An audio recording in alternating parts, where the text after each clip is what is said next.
오늘 우리가 함께 읽은 본문의 말씀은 에스겔이 본 환상의 내용입니다.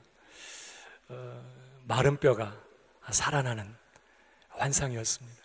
이것은 지금 바벨론에서 포로 생활하고 있는 이스라엘의 회복과 부흥에 대한 환상이었습니다. 그런데 오늘 이 환상을 가만 들여다보면요, 마른 뼈가 살아나는데 그냥 살아나는 게 아닙니다. 오늘 10절을 보십시오. 이에 내가 그 명령대로 대언하였더니 생기가 그들에게 들어가매 그들이 곧 살아나서 일어나 서는데 극히 큰 군대더라. 그냥 살아난 정도가 아니라 뭐가 됐다고요? 극히 큰 군대가 되었다는 거예요. 극히 큰 군대.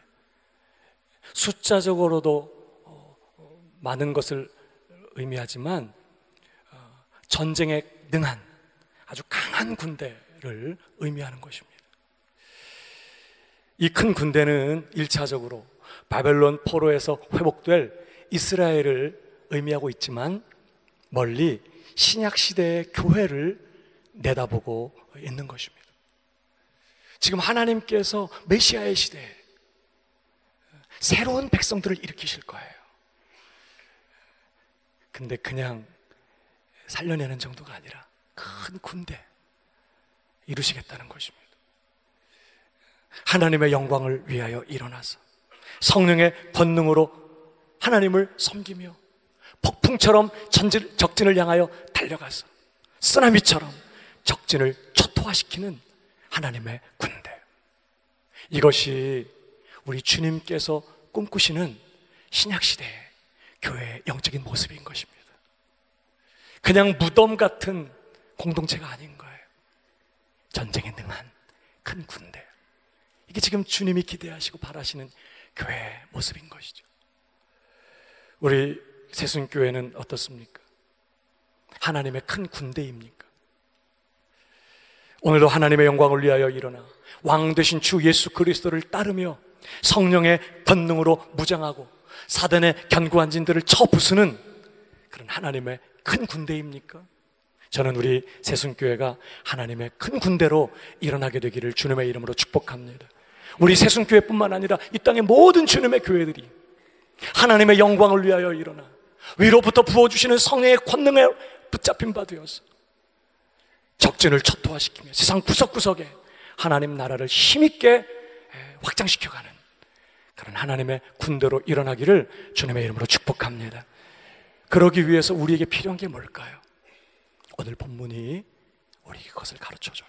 마른 뼈가 살아나는 정도가 아니라 여호와의 군대로 일어나는 이러한 역사를 위하여 우리에게 정말 필요한 것들이 있다는 거예요. 그 첫 번째가 참된 영적 각성이 필요하다는 것입니다. 다시 말하면 마른 뼈와 같은 우리 자신의 영적인 현실을 깨달아야 한다는 것이에요. 오늘 본문 1절 이하에 보면요, 하나님은 에스겔을 마른 뼈가 가득한 골짜기로 데려가셨습니다. 1절을 보십시오.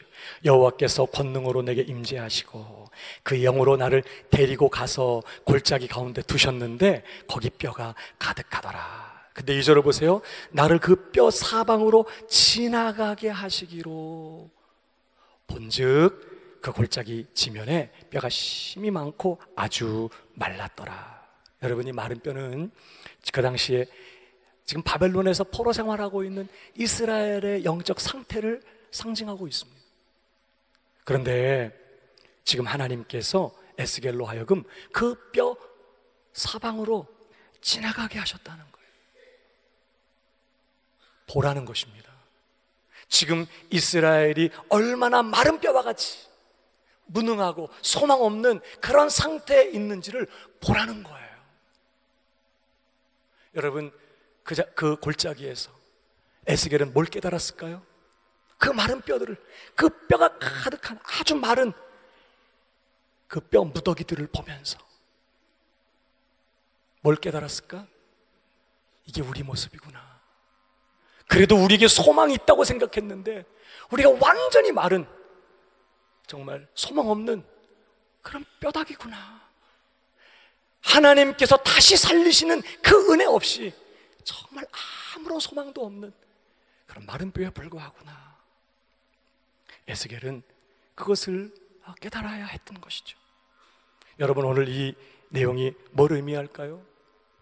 마른 뼈가 여호와의 군대로 일어나는 이러한 영적 회복과 부흥의 역사는 철저한 영적 각성으로부터 시작된다는 것입니다.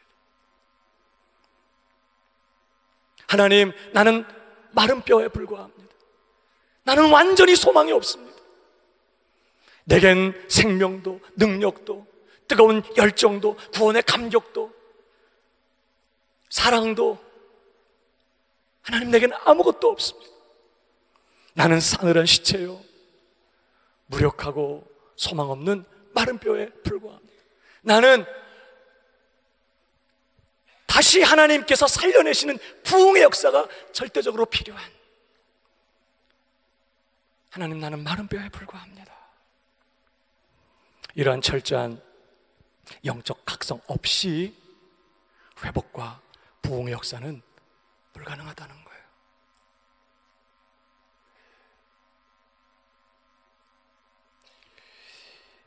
요한계시록에 아시아 7교회 중에 라오디게아 교회가 있습니다. 그 교회는 물질적으로 풍요했어요. 사람들도 많이 모였고 거기 보면 핍박도 그렇게 많지 않았던 것 같습니다. 염려할 게 없었고 평안했어요. 근데 그 라오디게아 교회는요, 주님이 보실 때 주님 앞에 그들의 영적인 모습은 가련하고 곤고하고 가난하고 눈멀고 벌거벗은 그런 상태에 있었어요. 그러면서도, 그런 가운데 있으면서도 나는 부자라, 부유하여 부족함이 없다 하고 있는 동안에는요, 절대로 영적 회복과 부흥의 역사는 일어날 수 없다는 것입니다. 마른 뼈와 같은 소망 없는 우리 자신의 영적인 현실을 깨닫고 우리를 다시 살리시는 하나님의 그 부흥의 역사요, 다시 살려내시는 그 회복의 역사를 기대하면서 겸손히 하나님을 바라보는 곳에서 부흥의 역사는 시작된다는 거예요. 사랑하는 여러분, 오늘 저와 여러분의 영적인 형편은 어떻습니까? 지금 이 시간 내 심령은 성령의 불로 맹렬하게 타오르고 있습니까? 하나님을 향한 뜨거운 갈망과 사랑으로 내 심령은 맹렬하게 타오르고 있나요? 주님, 당신 한 분이면 충분합니다. 나 오직 나의 남은 생에 오직 주를 위해 살다가 주를 위해 죽겠습니다.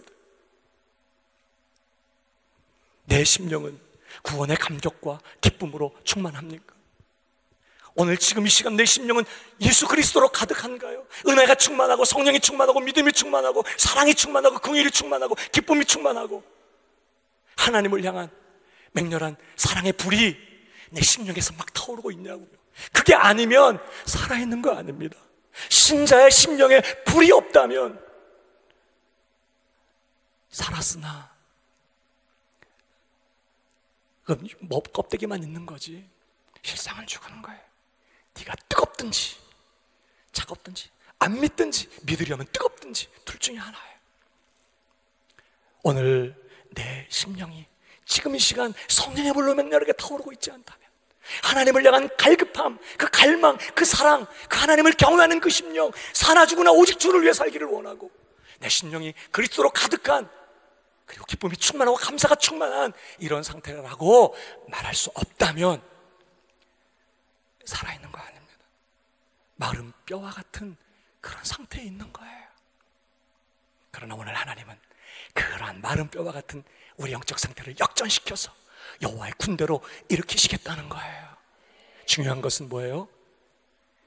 지금 마른 뼈와 같은 내 영적인 현실을 깨닫고, 하나님, 내게는 다시 살려내시는 하나님의 구원의 은혜가 필요합니다. 그것 없이 내겐 아무런 소망 없습니다. 이러한 간절하고 진실한 영적 각성이 우리에 있어야 한다는 것이죠. 마른 뼈와 같은 우리 영적 현실을 깨닫는 이 참된 영적 각성의 은혜가 이 아침에 저와 여러분의 심령에 가득하기를 주님의 이름으로 축복합니다. 두 번째로, 마른 뼈가 여호와의 군대로 일어나기 위해서 필요한 게 있습니다. 그것은 바로 두 번째, 하나님의 말씀이 선포되어야 합니다. 오늘 3절을 보십시오. 그가 내게 이르시되 인자야 이 뼈들이 능히 살겠느냐 하시기로 내가 대답하되 주 여호와여 주께서 아시나이다. 또 내게 이르시되 너는 이 모든 뼈에게 대언하여 이르기를 너희 마른 뼈들아 여호와의 말씀을 들을지어다 하라는 거예요. 지금 마른 뼈들에게 하나님께서 뭐라고 말씀해요? 에스겔에게 마른 뼈들에게 하나님의 말씀을 선포하라는 거예요. 어떤 말씀 선포하라고 말합니까? 자, 그 다음 주 여호와께서 이 뼈들에게 이같이 말씀하시기를, 자, 이 말씀 선포하라는 거예요. 내가 생기를 너희에게 들어가게 하리니 너희가 살아나리라. 너희 위에 심줄을 두고 살을 입히고 가죽으로 덮고 너희 속에 생기를 넣으리니 너희가 살아나리라. 내가 너희를 살리겠다는 거예요. 하나님께서 생기를 부으셔서 너희를 다시 살려내시겠다는 거예요. 이 하나님의 말씀을 선포하라는 것입니다. 그러자 에스겔이 어떻게 하죠? 그 다음 절, 이에 내가 명령을 따라 대언하니, 하나님의 말씀을 선포했다는 거예요. 마른 뼈들에게 너희 마른 뼈들아 여호와의 말씀을 들어라 그러면서 대언할 때에 소리가 나고 움직이며 이 뼈 저 뼈가 들어맞아 뼈들이 서로 연결되더라. 하나님의 말씀이 선포되는데 말입니다. 갑자기 해골은 저쪽에 있고 갈비뼈는 이쪽에 있고 정갱이 뼈는 저쪽에 있고 뭐 이렇게 다 흩어져 있었던 뼈다귀들이 갑자기 막 연결돼 움직이고 막 자기 머리를 찾아가, 다리뼈가 막 자기 몸뚱아리를 찾아가서 막 연결되고 하더라는 거예요. 여러분, 이것이 하나님의 말씀의 능력인 줄 믿으시기 바랍니다. 오늘 여러분 자세히 보면요, 이 마른 뼈는 솔직히 하나님의 말씀을 들을 능력이 없어요. 해골에 그 말씀을 들을 기관 자체가 있지 않아요. 그러니까 이 뼈들이 말씀이 선포될 때 나를 부르네, 하나님의 말씀을 그 뼈들이 이해하고 깨달아서 이런 역사가 일어난 게 아니었다는 거예요. 오히려 하나님의 말씀 자체가 소망 없는 마른 뼈를 움직이고 변화시키고 서로 연결되게 하고 그렇게 역사를 일으켰다는 것입니다. 히브리서 4장 12절을 보십시오. 하나님의 말씀은 살아있고 활력이 있어 좌우의 날선 어떤 검보다도 예리하여 혼과 영과 및 관절과 골수를 찔러 쪼개기까지 하며 또 마음의 생각과 뜻을 판단한다 그랬습니다. 하나님의 말씀은 살아있다고 그랬습니다. 능력이 있는 것입니다. 창조의 능력이 있고 구원의 능력이 있고 치유의 능력이 있고 회복과 부흥의 능력이 하나님의 말씀 안에 있는 줄 믿으시기 바랍니다. 하나님께서 창세기 1장을 보면요, 태초에 천지를 창조하실 때 그때 상태가 어땠죠? 땅은 혼돈하고 공허하며 아무것도 없는 거예요. 무질서, 그리고 텅 비어있어. 혼돈하고 공허하며 흑암은 깊음 위에 있었다.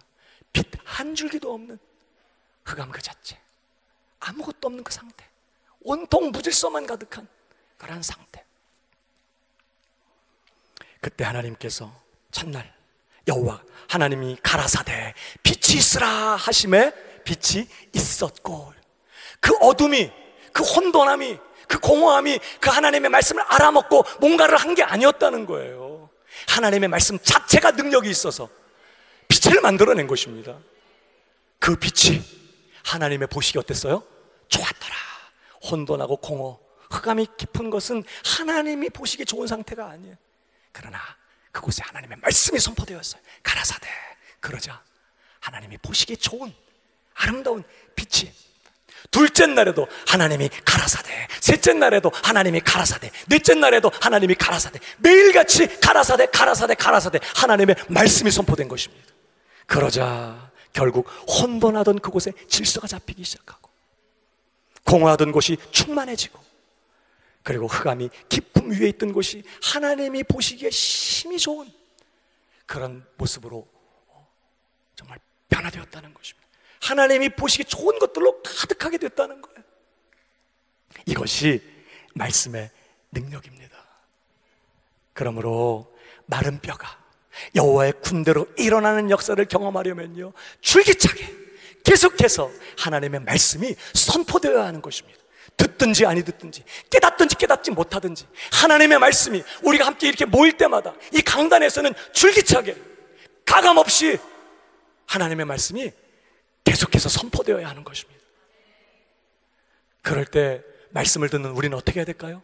우리 마음을 활짝 열고 아멘, 아멘 하면서 오늘 그 말씀이 내게 주시는 말씀인 줄 믿고 아멘 하면서 그 말씀을 받아야 할 줄로 믿습니다. 데살로니가전서 2장 13절을 보세요. 이러므로 우리가 하나님께 끊임없이 감사하며 너희가 우리에게 들은 바 하나님의 말씀을 받을 때 사람의 말로 받지 아니하고 하나님의 말씀으로 받음이니 진실로 그러하도다. 그래놓고 하는 말씀, 이 말씀이 또한 너희 어디에서? 믿는 자 가운데서 역사하느니라. 여러분, 우리가 믿음으로 하나님의 말씀을 받을 때, 오늘 내게 주시는 하나님의 말씀으로 믿음으로 그 말씀을 받을 때, 그 믿는 자 안에서 하나님의 말씀이 역사하기 시작한다는 거예요. 내가 뭘 하는 게 아닙니다. 말씀 자체가 믿는 자 안에서 운동력을 가지고 생명력을 가지고 역사를 일으킨다는 거예요. 깨달음이 오고 마음이 뜨거워지고 믿음이 자라고 치유의 역사가 일어나고 하나님이 보시기에 좋지 못했던 우리의 삶이 하나님이 보시기에 좋았더라 하는 모습으로 변화되고 회복되는 역사가 말씀의 능력으로 말미암아 일어나는 줄 믿으시기 바랍니다. 그러니까 여러분, 말씀 듣는 걸 즐기지 마요. 요즘은 말씀을 감상하고 말씀을 듣는 것을 즐기는 시대예요. 너무나 좋은 말씀들이 많이 있다 보니까 이제 그냥 말씀을 들으면서 아이고 좋은 해석이네, 말씀 잘 쪼개네, 뭐 말씀을 쪼개긴 뭘 쪼개, 근데 잘 쪼개네, 아유 저 목사님의 해석은 이전에 다른 목사님과 해석하는 방법이 다르네, 신선하네. 여러분, 말씀을 분석하고 그렇게 쪼개고 말씀을 분석하면요 말씀의 능력을 경험할 수 없습니다. 여러분, 식사할 때 식탁에 앉아서 밥상 앞에서 영양가 분석하죠? 단백질이 얼마고 철분이 이만큼이고 비타민은 얼마나 있겠고. 여러분, 정확히 영양 성분을 분석한다고 배부른 거 아닙니다. 밥은 분석하라고 있는 게 아니에요. 먹으라고 있는 거예요. 밥은 그냥 나를 위해 차려준 밥이지 이렇게 생각하고 그냥 마파람에 개눈 감추듯이 샥 먹어치우면 트림 나오고 배부르고 피곤 풀리고 힘 생기고 그런 거예요. 밥상 앞에 앉아가지고 영양가를 막 분석하고 그래봐야 배부른 거 없습니다. 하나님의 말씀은 우리 영의 양식이에요. 분석하라고 있는 게 아니에요. 감상하라고 있는 게 아니에요. 구경하라고 있는 게 아니에요. 그 말씀은 받아 먹어야 되는 것입니다. 어떻게 받아 먹죠? 말씀을 아멘으로 먹는 거예요. 아멘으로. 말씀을 들을 때 아멘, 아멘 이렇게 말씀을 받아 먹어야 됩니다. 그러니까 밥상 앞에 앉아가지고 어금니 꽉 씹으면서 이러면서 단백질이 많겠구만, 철분도 많겠네, 비타민도 많겠네, 그러고 있으면 소용없어요. 근데 어떤 성도님들 말씀 앞에서 이 어금니 콱 깨물고 아멘을 몰라. 아멘을. 그 말씀이 마구마구 선포돼도 늘 영적으로 곤비하고 생명의 역사가 없는 거예요. 아멘이 회복되기를 축복합니다. 영적 식욕이 회복되기를 바랍니다. 그냥 내게 주시는 말씀인 줄 알고 이해가 되든 안 되든 그걸 지금 잘 깨닫든 못 깨닫든 그래서 내게 주신 말씀이니 아멘입니다, 아멘입니다 한번 해보세요. 그러면 마음이 뜨거워지기 시작하는 거예요. 확신이 생기고 깨달아지고 아멘하면 말씀이 내 속에서 역사하기 시작하는 거예요. 오늘 우리 새순교회 안에 이 말씀의 부흥이 일어나기를 주님의 이름으로 축복합니다. 설교 시간에 말씀 듣는 것만이 전부가 아닙니다. 우리 가정 안에 돌아가 매일의 삶을 시작할 때 말씀을 읽고 묵상하면서 계속해서 내 심령에 이 공허하고 피곤하고 지쳐있고 무질서하고 혼란스러운 내 심령에 하나님의 말씀이 계속해서 선포되도록 매일같이 우리는 말씀 앞에 마음을 열고 나가야 하는 거예요. 말씀을 읽을 때마다 오늘 이 말씀 내게 주시는 말씀이지 아멘입니다, 아멘입니다, 내가 그렇게 될 줄로 믿습니다, 이 말씀대로 되기를 원합니다, 아멘입니다, 아멘, 아멘 하면서 그 말씀을 믿음으로 받아 먹으면 그 말씀이 내 속에 들어와서 내 심령이, 내 삶의 모습이 하나님이 보시기에 심히 좋은 모습이 되도록 역사하고 능력을 나타낸다는 거예요. 그러므로 정말 하나님 우리 새순교회 위에 말씀의 부흥을 허락하여 주옵소서.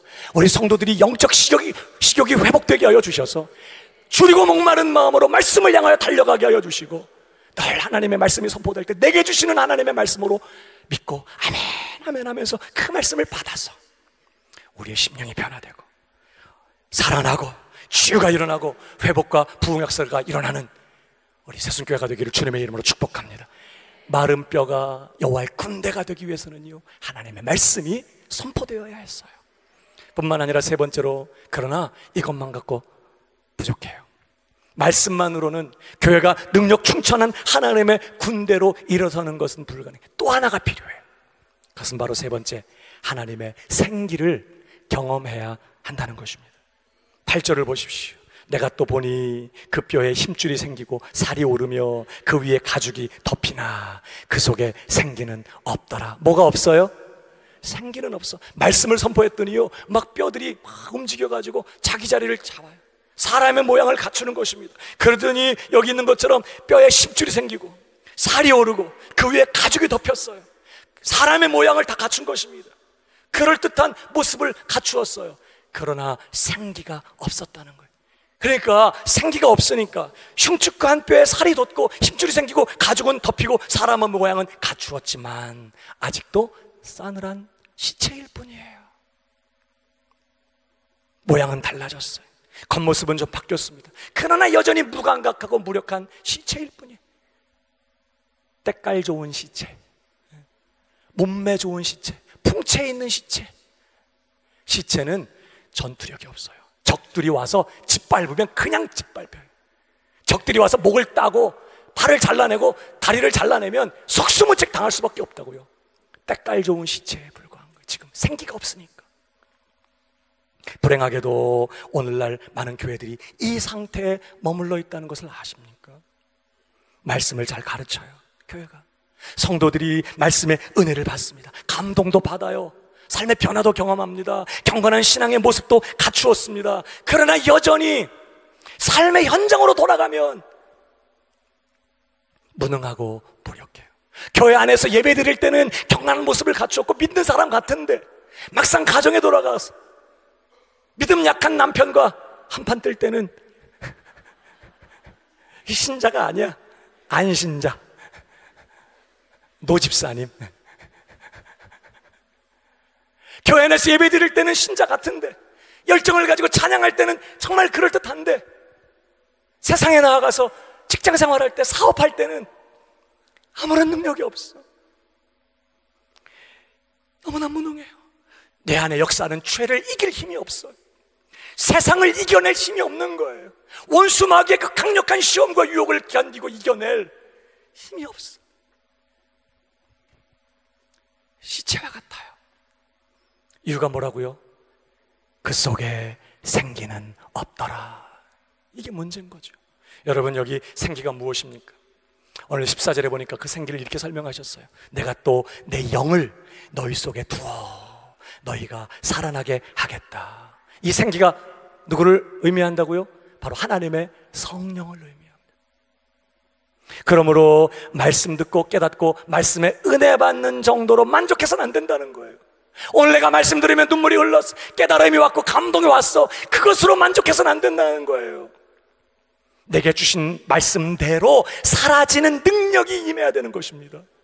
주신 그 말씀대로 내 손과 발을 움직이며 달려갈 수 있는 힘과 권능이 내게 임해야 된다는 거예요. 원수까지라도 사랑하며 어떤 형편과 상황에서도 오래 참으며 감사가 충만하고 기쁨이 충만하고 환경과 상황에 휘둘리지 아니하고 주신 사명 넉넉히 감당하고 시험을 너끈히 이겨내고 유혹 넉넉히 이겨내고 원수 마귀 세력 넉넉히 쳐부수고 부르신 자리에서 사명 감당하며 하나님의 영광 드러내며 믿음으로 살아가는 이 능력이 우리에게 임해야 된다는 거예요. 그런데 여러분, 이 능력이 어디에서 와요? 오직 성령이 너희에게 임하시면 너희가 권능을 받고 예루살렘과 온두대와 사마리아와 땅끝까지 이르러 내 증인이 될 것이다. 여러분, 물론 성령은 이미 우리 안에 들어와 계시고 역사하고 계세요. 그 성령으로 말미암아 우리가 거듭났어요. 예수 믿게 되었고요, 그 성령의 역사가 있기 때문에 오늘도 말씀을 들을 때 깨달아지고 감동이 되고 은혜가 되는 거예요. 그러나 거기에 만족해서는 안 된다는 것입니다. 우리 안에 내주하시면서 우리를 거듭나게 하시고 우리를 감동하시고 우리를 은혜 가운데로 인도하시는 이런 성령의 역사만 있는 게 아니라는 거예요. 성령의 역사는 위로부터 강력하게 권능을 부으시는 이러한 성령의 역사가 있다는 걸 우리가 놓쳐서는 안 되는 것입니다.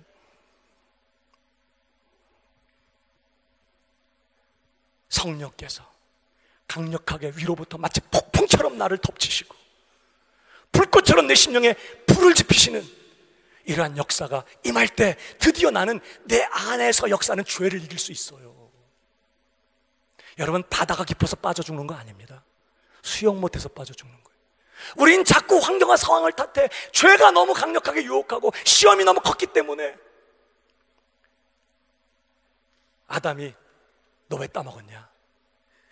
내가 교만하고 내가 하나님 공경하지 못했고 내가 하나님 말씀을 믿지 못하고 신뢰하지 못하고 하나님 말씀보다 정령 죽으리라 하신 하나님의 말씀보다 먹으면 눈이 밝아지고 하나님처럼 될 거라는 마귀 말을 더 믿었던 내 불신앙 때문이었잖아요. 근데 뭐라 그래요?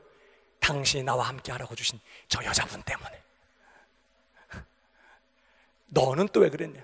뱀 때문에. 자꾸 우리는 주변의 환경과 상황의 어떠함을 탓해. 시험이 크고 유혹이 강력하고 세상이 너무 타락했고. 문제 뭐예요?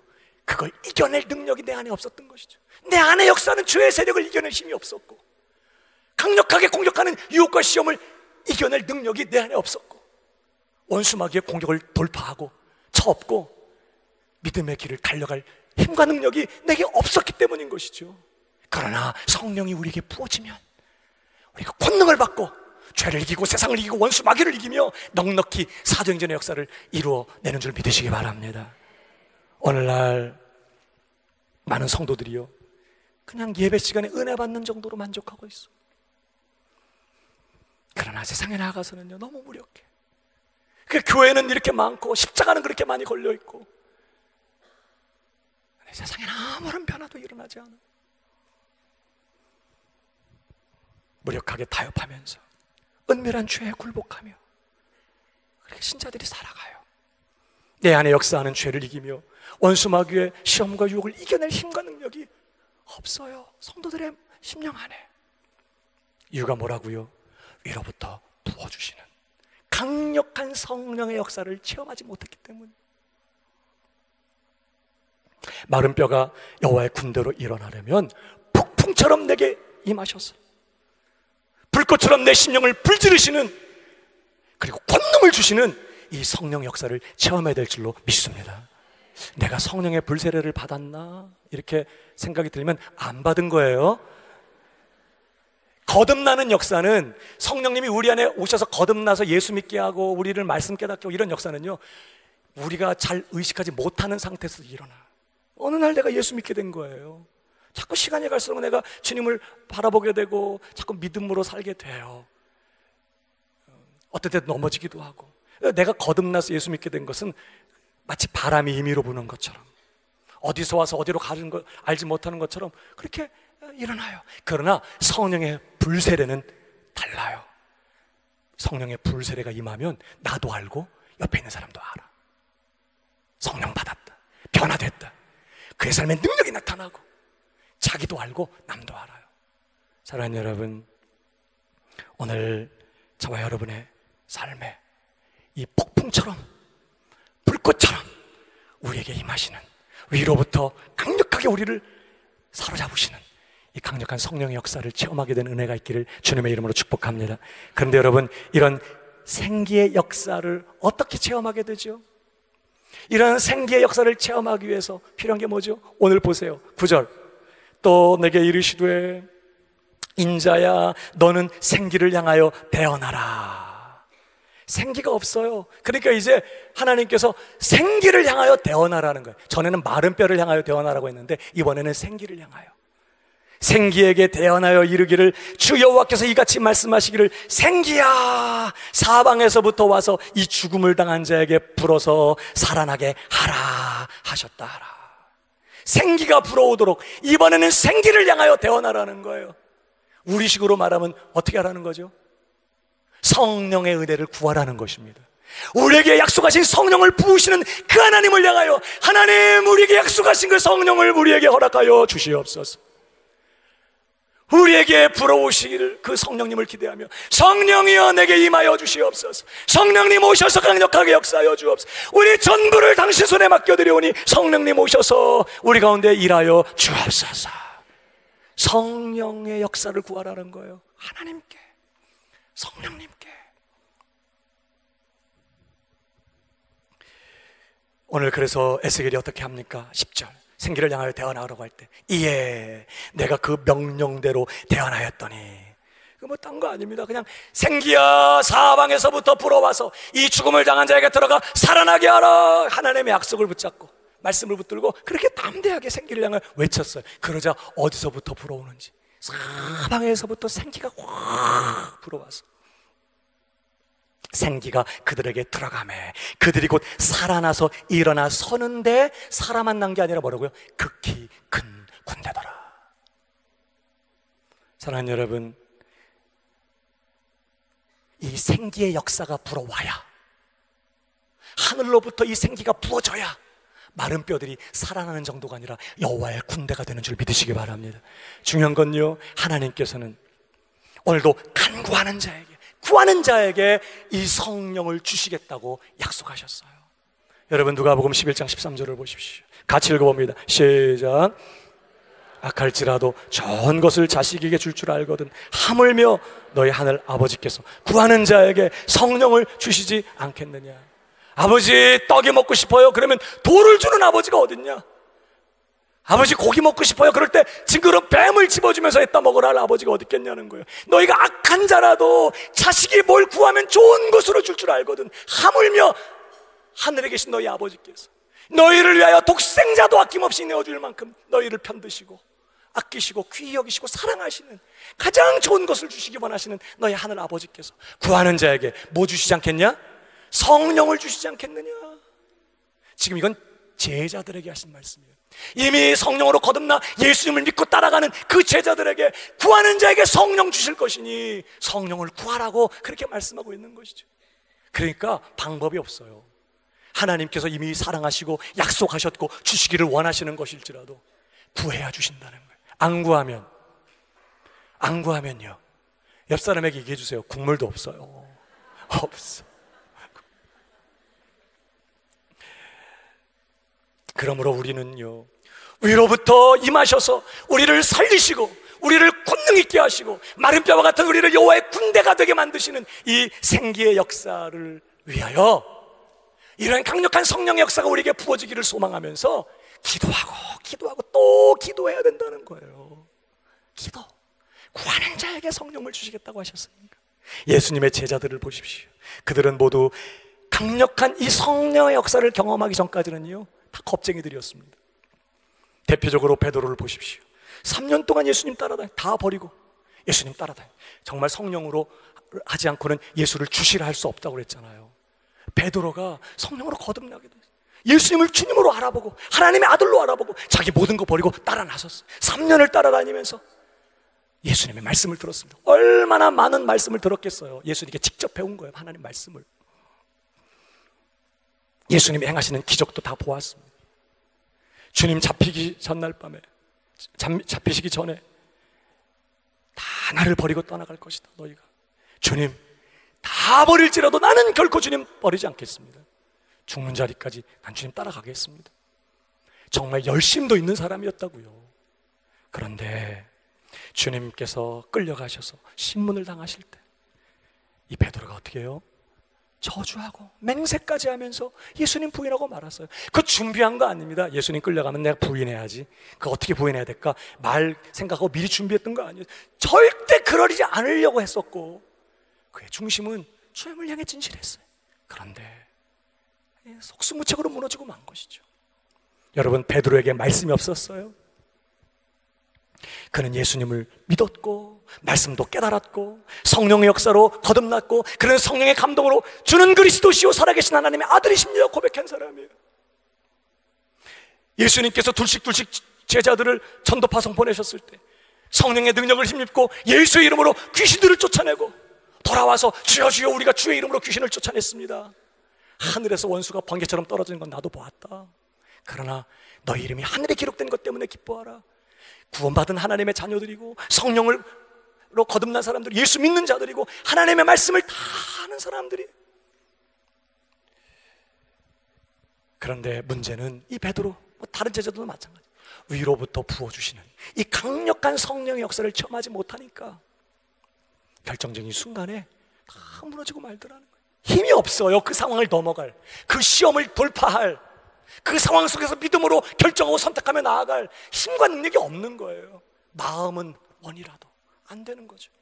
그러나 우리 주님 승천하시면서 너희는 예루살렘을 떠나지 말고 아버지의 약속하신 것을 기다리라. 너희는 몇 날이 못되어 성령으로 세례를 받게 될 것이다. 위로부터 부어주시는 성령으로 충만함을 받게 될 것이다.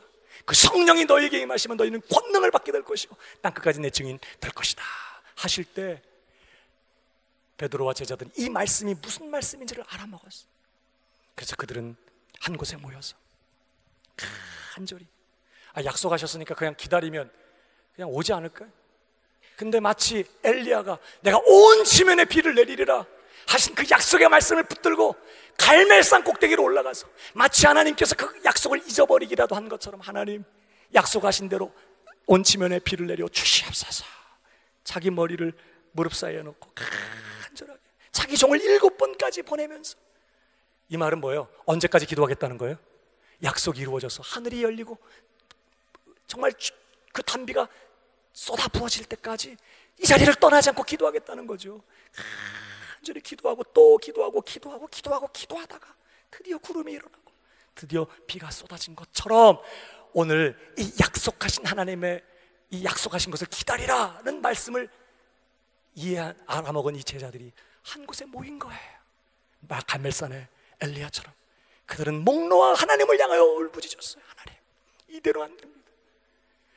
기적도 체험했고 부활하신 예수님도 만났고 내 마음에 주님을 사랑하기 원하는 열정도 있지만 하나님 이거 갖고 안 됩니다. 약속하신 성령을 부어 주시옵소서.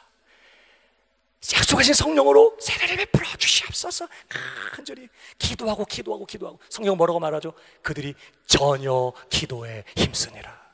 오로지 기도하는 일에 힘쓰니라. 그래서 그렇게 기도하다가 오순절날에 성령은 폭풍처럼 임하셨고 베드로를 비롯한 그곳에 함께 있던 모든 제자들이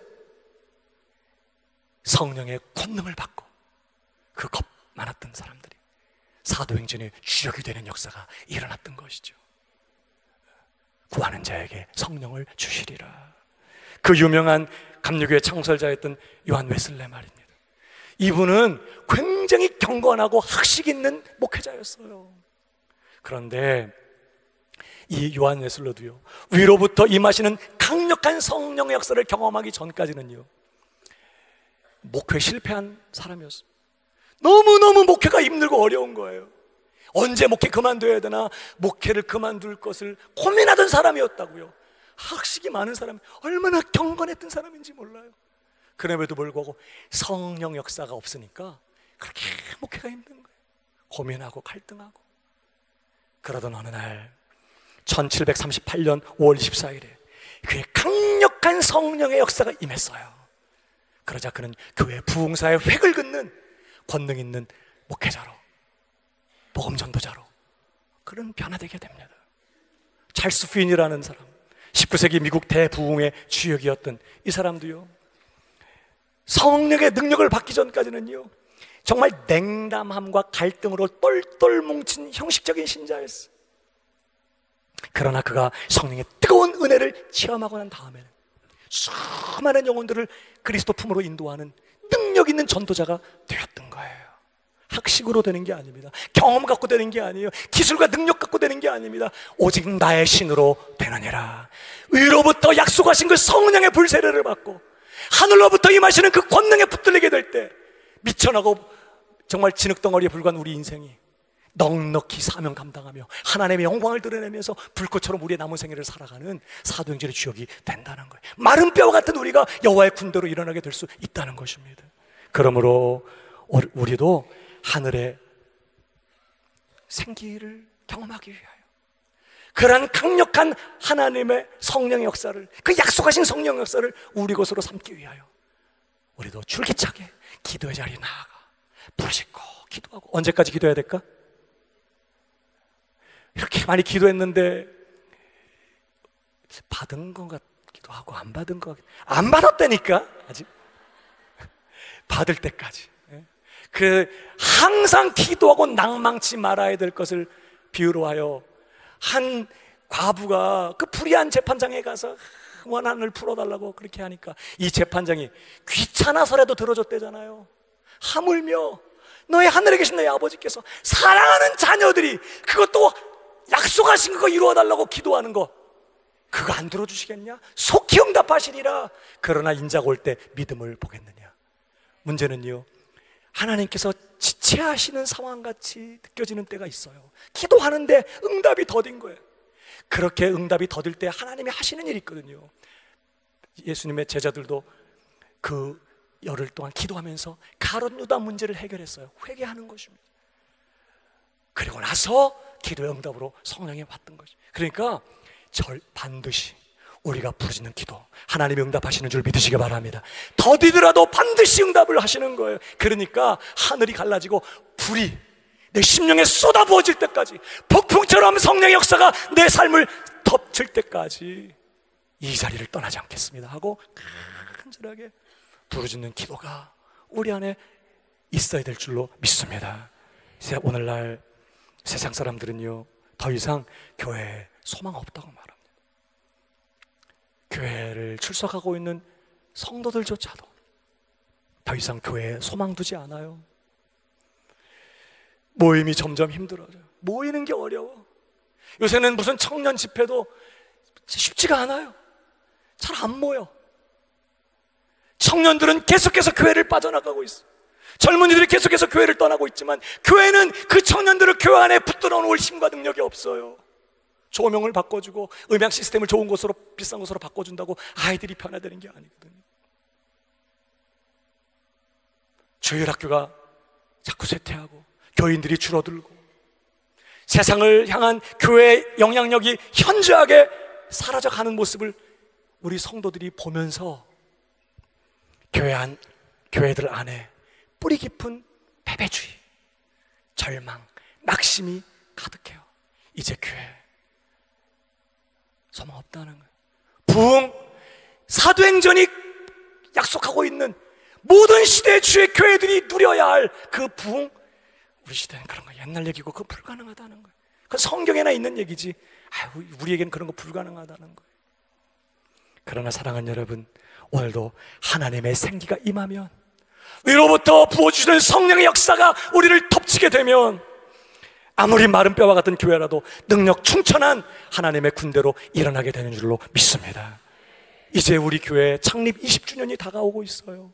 벌써 26주년이 되고 있어요. 하나님은 우리 교회가 어떤 교회가 되기를 바라실까? 사람들이 많이 모이는 교회, 좋은 건물을 지어놓고 목사도 새로 부임하고 은혜스러운 분위기에서 예배드리는 그런 교회, 하나님은 그런 정도에 만족하지 않으세요. 하나님은 우리를 하나님의 군대로 세우셔서 하늘의 권능에 붙잡혀 폭풍처럼 적진을 향하여 달려가면서 사단의 견고한 진들을 초토화시키며 쓰나미처럼 어둠의 권세를 쳐부수면서 묶인 자들을 자유케 하고 병든 자들을 고치고 복음의 권능을 가지고 잃어버린 영혼들을 구원하며 주님 오실 길을 예비해내는 사도행전에 하나님의 군대와 같은 그런 교회가 되기를 바라시는 줄로 믿으시기 바랍니다. 그러나 그런 일이 그냥 단순히 우리가 그렇게 바란다고 되는 게 아니에요. 그냥 우연히 시간이 되면 앞으로 그렇게 되겠지, 절대 그렇지 않습니다. 철저한 영적 각성이 필요해요. 내가 마른 뼈구나. 다시 살리시는 하나님께서 위로부터 다시 우리를 살려내시는 부흥의 역사 없이 우리에겐 아무런 소망이 없구나. 철저하게 우리의 가난한 영적 현실을 깨닫는 영적 각성이 있어야 합니다. 무엇보다 줄기차게 이 강단에서든 여러분의 개인의 삶에서든 계속해서 하나님의 말씀이 선포되어야 합니다. 이 공허하고 이 어둡고 이 혼란스럽고 이 답답한 우리 심령 안에 하나님의 말씀이 계속해서 선포되어야 하는 것이죠. 무엇보다 하나님의 생기를 경험해야 합니다. 그 생기가 우리에게 부어질 때 우리는 능력 충천한 하나님의 군대로 일어나게 될 줄로 믿습니다. 그런데 이 생기의 역사를 언제 경험한다고요? 기도할 때. 너는 생기를 향하여 태어나라. 생기의 역사, 성령의 역사를 구할 때 주시겠다고 하나님은 말씀하셨어요. 저는 우리 새순교회가 하나님의 큰 군대로 일어나 하나님의 부르심을 이루어가는 주님의 교회가 되기를 주님의 이름으로 축복합니다. 우리 모두 자리